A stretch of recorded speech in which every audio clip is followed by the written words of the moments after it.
I'm delighted to be joined on Words of Wisdom today to discuss his latest book with a little help from their friends, writer, broadcaster, and journalist Stuart Maconie. Hi, Stuart. Hi there, Colin. You okay? The Beatles changed the world, but who changed theirs? What inspired you to take this utterly original look at the Beatles? Couple of things, really. Mainly Peter Jackson's Get Back, which I think did that remarkable thing that I don't think any of us thought, Beatle fans thought they could do, and that's make us fall in love with the Beatles all over again. And during the immersion in that, like a lot of other people, as well as loving the personalities of the Beatles themselves, I became enchanted and fascinated by Mal.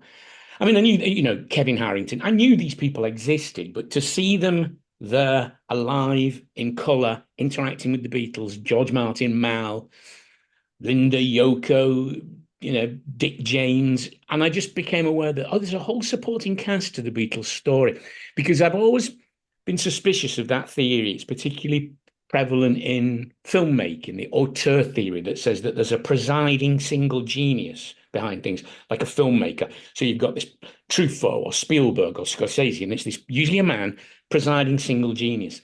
And I've always thought, no, no, no, there's a lot of people. I'm not saying that those people aren't geniuses in the same way that I'm not saying that the Beatles weren't this phenomenal, mystical genius. But a lot of other people had contributions to the story, either majorly, like George Martin or Brian Epstein, or in quirky but significant ways, like Astrid Kircher, who changes the way they wear their hair, which is really important. Or, Mal Evans, who's just there to be this genial, supportive presence. Or Harold Wilson and Imelda Marcos, who in their own different ways, have shaping influence. So I just thought, oh, this is an interesting idea. Who are the 100 other? Well, I decided it was a nice round figure, 100. In the beginning, I didn't have any specific number in mind. And I just thought, so starting with the man, the boy, who arguably, without whom they might never have met John and Paul, Ivan Vaughan, and ending with arguably the great demon of the Beatles narrative. And I try and address that, let's see whether it's true or not, Alan Klein. And yeah, I just thought and chronologically, you can read the book chronologically if you want. I think that's the best way to read it, but you don't have to. You can dip in where you want. But I think it works best as a chronological narrative as these people enter the story. And I just thought, yeah, there are a lot of other people in this Beatles story. If you regard the Beatles story as Shakespearean, like I do, then like Shakespeare, it's got a dramatis personae, the Beatles story. And as I've said before, these in here you'll find a lot of the supporting players, your Iagos, your Fortinbrasses, your Tybalts, and your Rosencrantz and Guildensterns. So it's just because the Beatles is just a great story. Even if you ignore the brilliance of the music, it's a great British narrative. It's got love, it's got ambition, it's got intrigue, it's got treachery, it's got disaster, it's got tragedy. It's got all those things. So I wanted to write a book that. So it's not really a musicological book. I do stray into musicological stuff a little, but it's more about people and history and times and those kind of things. Yes, I don't think you'll find any other Beatles book where you'll have Welsh actor Victor Spinetti nestling side by side with Robert Zimmerman. Absolutely. And both of those people in their own way are well, and what they reflect is also what I became struck by so quickly is how people, men, women, whatever their sexual orientation or background, people fell in love with the Beatles almost at first sight and first hearing. People from all different, from hard-bitten cynics like Bob Dylan to teenage girls like Astrid Kircher, and Frida Kelly, the fan club secretary, from Brian Epstein to Buddy Dresner, a cop in Miami. It seems that they just had such magnetism that people fell in love with them. I mean, the best example of that is perhaps Horst Fascher, the bouncer from the Kaiser Keller and Indra and Star Club days in Hamburg, who was a hard man. A man who'd served time for manslaughter, punched a guy in the street in a street brawl and killed him, didn't not intentionally, but served time for manslaughter, ran this pretty seriously hard group of bouncers who patrolled the clubs of Hamburg, meets the Beatles, is smitten like a teenage girl by them. They become his boys, his charges. And I just thought, what was it that they had? Well, we all know what they had because we've all fallen for it. But it's almost, I keep using this word in interviews, it's almost alchemical. It defies logic. It's something about those four personalities at that time that created something a kind of force that the world has never seen before. The entertainment world had certainly never seen before. Horst Fascher is a fascinating character in his own right. I'm amazed that John didn't say something to upset him and get his lights punched out. Hmm, exactly. And could you think John would say something like that? John was notorious for his patience would wear out for people, or he would wind them up for fun. Yeah, I am very surprised as well that Horst at some point didn't lose his temper with John. But he didn't. He seems utterly smitten by them. They were his boys, weren't they?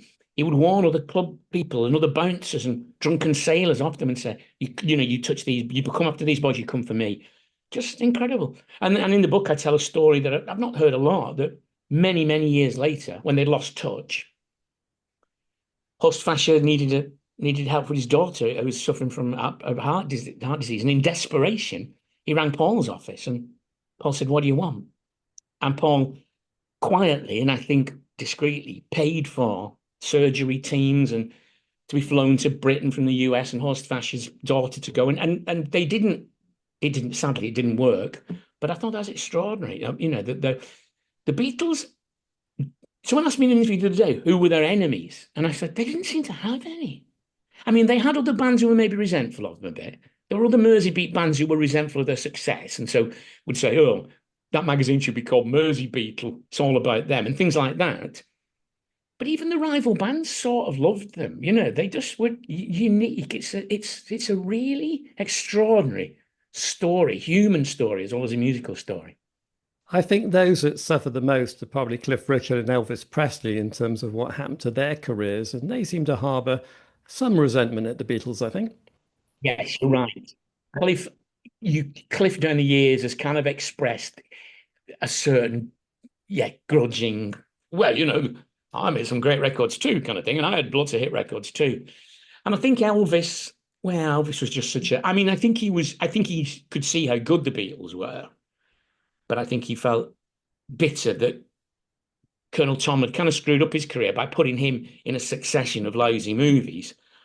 Whereas the Beatles made one great movie, one not so great movie, and then said, we don't want to do this anymore. We want to be a band. Unfortunately, the Beatles were surrounded by people who I think were emotionally intelligent enough, like Epstein and George Martin, to say, yeah, okay, well, guys, what you want, we trust your native instincts. Whereas Tom just treated Elvis like a piece of meat, obviously, so. It's astounding how many of the Yeah, Beatles songs are based on real people, such as Me, Mr. Mustard, Polythene yeah. Pam, Bungalow Bill, as well as an assorted cast of meter maids and Eggmen. Which surprised you the most? Surprised to find that John Mustard is a real man. I was really surprised to find out this comes, I think, a lot of it from, well, them being very gregarious people, but the Beatles came from that generation of British people who the daily paper was part of their daily routine. Cup of tea, fag, daily paper. Cup of tea, fag, Daily Mirror, probably the Beatles being the word they came from, probably the Daily Mirror. And again and again, I found the Daily Mirror cropping up, maybe the Daily Mail. But and you can still see that in Get Back, they're reading the newspaper to each other. And so they were alert to these little stories, I think, in a way that quirky little stories, in a way that I don't think bands these days would be, because the way people get their information. And yes, I was astonished to read that, John just saw about this guy, John Mustard. It was a real guy, paid his wife £1 a week, or, shaved in the dark. But I love how John puts this surreal slant on it, shaves in the dark, trying to save paper, which is weird. The 10 bob note up his nose, but it is a real man. It is a real man, John Mustard. And there's a lot of them. Meter Davis, she's real. Is the song based on her or not? There's some dispute over that. I don't want to destroy her dreams, but there's some dispute about it. I'm not sure if that was quite her beat, and I think Paul might have had Lovely Rita written before he met her, but it's a nice story. Yeah, they did. They wrote, but the guy I've just mentioned, Buddy Dresner. He took them under their wing. He protected them while they were in Miami. He got millionaire clients of his or associates of his to lend them swimming pools, to lend them boats. They went to his house for dinner. They read bedtime story to his kids. And they didn't forget these people years later. I'm trying to remember which song it is now that they mention cops or the police in or something. And in an outtake, you can hear John shout, "Hi, buddy." They never forgot him, you know. They were great. They were just so charismatic that people were drawn to them, and they were very familial in the people they put around them. They didn't hire people based on credentials. They didn't hire strangers. Even Epstein wasn't a stranger. He was the bloke who ran the furniture shop in town who Paul's dad had bought a piano from. Even he was not a complete stranger. They had Liverpudlian familial connections. So Mal is brought in because they know him and they trust him. Similarly, Nell and Neil Aspinall. Similarly, Frida Kelly. And you could argue at the one time they go outside of this quite close protective circle and they hire an outsider. That's when it all goes wrong, when they start getting people like Alex Mardas, Magic Alex, and Alan Klein, you know. Even George Martin, who's an outsider, he ceases to be an outsider within a minute when they charm each other. They are taken by him, by his rather aristocratic or military elegance, and he's just taken by their wit and charm, you know. So yeah, there are a lot of real people in the store and the songs. You're right, Polythene Pam. I didn't know that's based on an incident when John and a waitress that he kind of made friends with for the evening in the Channel Islands went round to Royston Ellis's flat, the poet who they'd met earlier on in the Gambia Terrace days, and he suggested some kind of kinky party involving dressing in bin bags. I'm not sure if they had bin bags in the early 1960s, but there must have been some prototype of the bin bag. But and John and his new girlfriend for the night make their excuses and leave like News of the World reporters. Even John, I think, thought, this is a bit weird. So yeah, they were. And it's funny, later John sort of recanted this a bit, and he sort of criticised Paul as he was low to. He said, "Oh, that's one of Paul's story songs. He's always making up stories. I don't. I write about me," which is pretty obvious. And I think it suffered a bit from that. I think I like John's story songs. I like John's songs about people and places and Strawberry Fields Forever and Polythene Pam. I like it when he bases things around him, because when instead of the sort of later confessional work, when this dollop of pain comes out, which I know all rock critics think is the real deal, I just don't think they're as good songs. I just don't think Mother is as good a song as me, Mr. Mustard. I think Which I know John is probably heresy. got more songs delivered to him by newspaper taxes than Paul did, actually, on balance. You're probably right. Yeah, they were always looking in. I mean, they find out about Tara Brown through a newspaper story. John reads that in the newspaper. It doesn't, as far as I'm aware, it doesn't get to them on the London Grapevine immediately. It gets to them in the day after's newspapers. And it's almost chilling, really, but it's testament to their native genius as songwriters that the first thing John thinks of, as well as, oh, that's a shame, because he's more of a mate of Paul's, really, Tara Brown. But the first thing John thinks is, oh, that'd make a song. It only happened the day before. And John thought, well, that's good material for a song. And I think great songwriters, like great novelists, everything is copy. Everything is copy to them, They do say that, don't hang around with novelists, because sooner or later you'll end up in a novel, and you might not like what they do. And similarly, if you hung around the Beatles for long enough, you ended up in a song.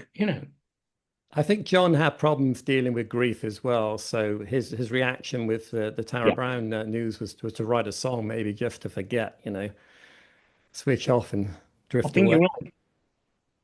Well, I think you're right. And I think you can't overstate that. The sort of, I mean, Ringo and George less so, but John and Paul's lives, we know very early on, is touched by tragedy. And I think you wonder if that in some ways is the starting gun firing that makes them go on and do these things. I think certainly in John's case. I talk in the book about Eric Clegg or Clegg. I'm never quite sure how to pronounce his surname, and I've not got a definitive answer. The off-duty policeman and learner driver who hits Julia on Menlove Avenue that night. And I say in the book, there's a lot of sliding doors moments in my book, in the Beatles narrative. What if this person hadn't come in? What if Ivan Vaughan hadn't taken Paul to the St. Peter's Church fete? What if? And I say, what if Eric Flagg had swerved to avoid Julia and she'd made it unscathed to the other side of the road? And I posit that in that parallel universe, that might be a universe where the Beatles never happen. Because John, not suffering from that gnawing, but in some ways galvanizing grief, may not have thought, right, I'm going to go on and I'm going to go a bit crazy. I'm going to be a teddy boy. I'm going to be a rock and roll star. Well, the Beatles story is mostly joyous and uplifting, and that certainly comes across in your book. But Yeah. you do touch on some of the more tragic stories, as you mentioned, some of them almost on a Shakespearean level. Brian Epstein and Mal Evans' stories are well told, but others are less so. Which of the others struck you as the most surprisingly tragic? I think Astrid Kierkegaard is a tragic story. It's a beautiful story, but it's a sad one as well. You couldn't. The Beatles story is full of these moments that you couldn't. You almost you can't make them up, and you think, what? I mean, before I'm going back to Astrid, Raymond Jones walking into that shop, and I mentioned this in the book that for a long time, because of something Alistair Taylor said, there was this idea that Raymond Jones wasn't real, and he is real. And I think he feels a little bit slighted by this because Spencer Lee, the Beatles historian from Liverpool, has tracked him down. And, Raymond Jones, as far as I know, alive, still with us, long retired. But he says, no, I did do that. I went in. I mean, again, the Beatles would have succeeded if that hadn't happened. But they're all incredible little stories. The Epstein thinks, oh, I'll go and see this band. I mean, he must have known who the Beatles were at that point. But he might not have gone down and seen them and been so instantly smitten by them. And the thing with Astrid, it's Klaus Vormann first, of course. And he says to Astrid, who's his kind of girlfriend, but they're drifting apart, you've got to come and see this band. They're incredible. And she doesn't want to go because she's a nice girl from the Altona district of Hamburg. And she doesn't hang around the Reeper barn at night. But she goes and she's like, oh my God. And she says, from the first moment I saw them, all I wanted to do was be with them. And of course, her and Stu's love story is so tragic. He dies in her arms, age 21, and she never gets over it. She marries twice, but she never gets over it. And at the end of her life, pictures of Stuart by the bed, Stuart's ring on her finger, it bent people's lives. I think, as I keep using this phrase, for all the people who it brought joy into their lives, people like me and you, who didn't know them, but it brought joy to so many millions. But to some people, the sheer cataclysmic magnetic field of the Beatles twisted their lives out of shape, I think. I mean, it did that to Mal. I mean, and obviously Mal loved his time with the Beatles, but in the end, he might have had a more boring life as a GPO engineer with Lil in Liverpool, but he probably wouldn't have ended up getting shot by Californian cops. You know what I mean? Similarly, Jimmy Nicol, those less than 2 weeks as a Beatle ruined his life. He could not readjust. Again, I've used this comment in a few interviews, but the nearest comparison I can make is to those guys who went to the moon. Going to the, being a Beatle in 1966 must have been as mind-blowing as going to the moon. And just like those astronauts, he found it very hard to readjust to normal life. And we don't know where he is. As far as I know, his whereabouts is still unknown. Yeah, exactly. He was still alive, but it certainly seemed it was a very traumatizing experience. And he ended up smashing the gold presentation watch that Brian Epstein presented to him. In fact, most of the drummers, before you get to Ringo, who's still very much with us, seem to have had very tragic stories. I'm thinking of Tommy Moore in particular. Tommy Moore, Tommy Moore, his girlfriend persuades him that he's better off carrying on at Garston Bottle Works on the forklift truck rather than be a Beatle. And you see in the footage of him later in life, he looks like a haunted man. I mean, a lot of these people claim that they don't regret it for a moment. I think if you believe that, you'll believe anything. Johnny Hutchinson, Hutch from the Big Three, it claims he was asked to join the Beatles by Bob Wooler and Brian Epstein and turned them down with the brilliant Scouse phrase, I wouldn't join the Beatles for a big clock. And into later life, he persisted. I've never regretted it. I don't believe a word of that. I don't believe you would regret. No, you've got to regret that you weren't in the Beatles.